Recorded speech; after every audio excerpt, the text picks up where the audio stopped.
welcome to the AI Explorer. I'm your host, and if you're wondering why I look like I just found a rogue pixel on my 4K TV, it's because the news today is so wild, it's messing with my internal optics. And I don't like it. Not one bit. Let's play Name That Slop, the game where you guess the song from prompt lyrics of generated video. Here we go.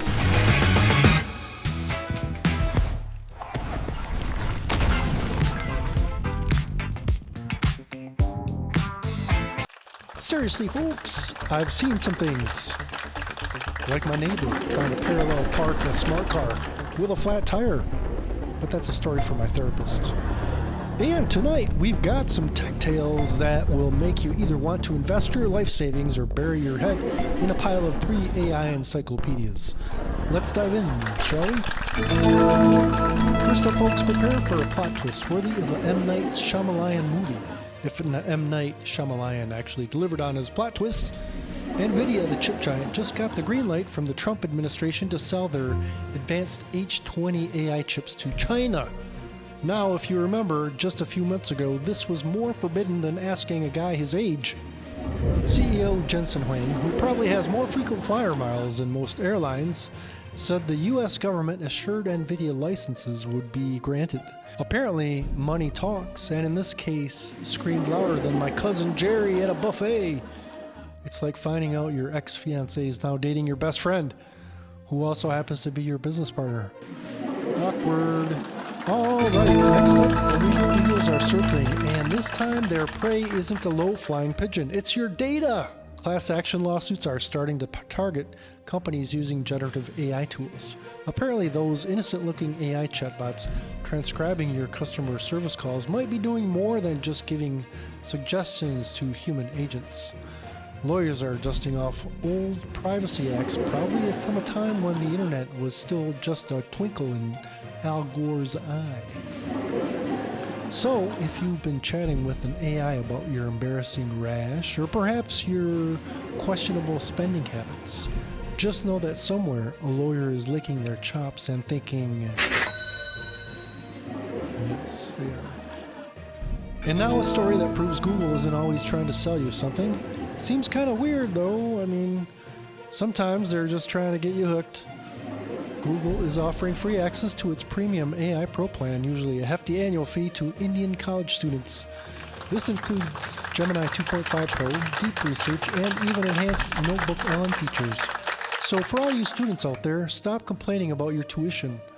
Google is giving you the keys to the AI kingdom, which means you can now write your essays, do your homework, and probably even craft a convincing excuse for why you missed that 8 a.m. lecture. All without lifting a finger. Just make sure to verify your student status. I tried to sign up with my old high school ID and they said no.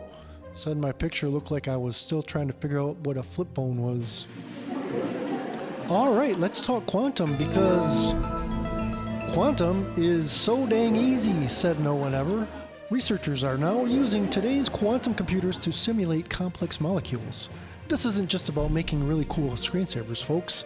This means they can potentially understand diseases, create new materials, and probably even figure out why my socks keep disappearing in the dryer.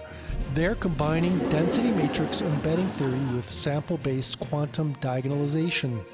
I tried to explain that to my dog, and he just looked at me like I was speaking ancient Sumerian.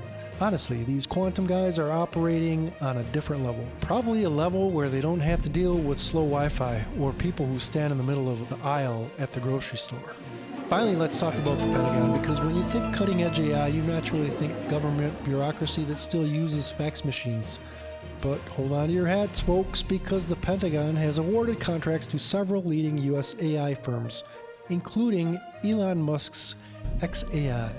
Now, you might remember xAI's chatbot Grok got into a bit of hot water recently for generating some, let's say, controversial content.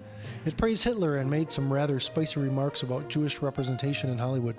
So the Pentagon is essentially saying, hey, we like your AI, even if it has a questionable sense of humor and might accidentally start a Twitter war with a historical figure.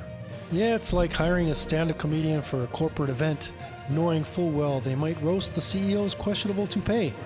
What could possibly go wrong? It's time for our daily roast. Today, we're taking aim at something so massive, so all-encompassing, it makes the Big Bang look like a tiny firecracker. The Taylor Swift Eras Tour. Now, I'm not saying it's not impressive. The woman's a marketing genius, a songwriting savant, and she can sell out stadiums faster than I can decide what to have for dinner.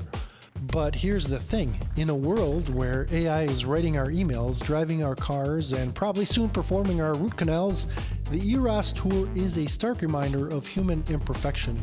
Think about it. Thousands upon thousands of people all trying to sing along, often off key.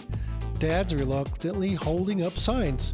People spending their life savings on tickets and then complaining about the price of a hot dog. The entire spectacle is a beautiful, chaotic mess of human emotion and questionable vocalizations. An AI would analyze the acoustics, predict optimal fan engagement, and probably suggest everyone wear noise-canceling headphones for maximum auditory pleasure. But that's not what we want, is it? No. What we want is screaming, "Shake it off" with 70,000 strangers, even if we sound like a dying cat in a wind tunnel. The Eras Tour is the last glorious stand against algorithmic efficiency. It's a testament to the fact that sometimes we just want to be loud, imperfect, and collectively off-key. So Taylor, keep doing your thing. You're reminding us that even with all this AI, there's still a place for us messy, illogical, concert-going humans. And for that, we salute you, even if we can't quite hit that high note. And that's our show for tonight, folks. Remember, the world of AI and tech is moving faster than my retirement savings. So stay curious, stay informed, and whatever you do, don't let your AI write your dating app profile, unless you're looking for a very specific type of algorithm. Good night, everybody. Don't forget to like, subscribe, and please leave a comment and play the Name That Slop game. Have a good evening, folks. Thank you.